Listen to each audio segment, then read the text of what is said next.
It's not a pretty sight, but it is pretty concerning for local fishers.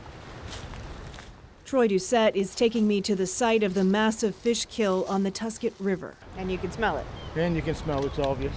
Doucette estimates there are 100,000 fish dead in this pond.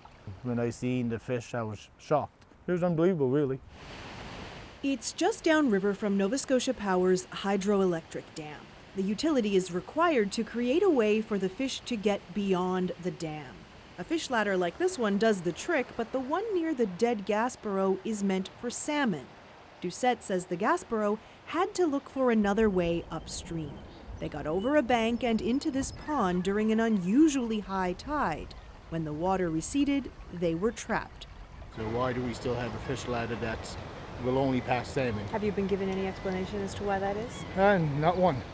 DFO has been aware and have been looking at that for a number of years.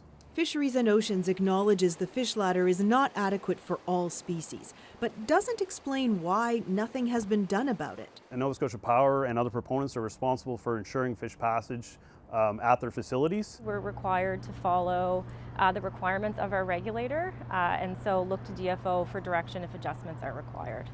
Doucette says the gaspereau fishery is small, but its value extends to the very lucrative lobster fishery, worth hundreds of millions of dollars. That's because lobster fishers are turning to gaspereau as bait at a time when there are also concerns about mackerel and herring stocks. If you get more lobster, you get more money being generated in the local economy. And none of these fish had a chance to spawn. I would not dare render a guess on how many juveniles, but it's a lot more than 100,000.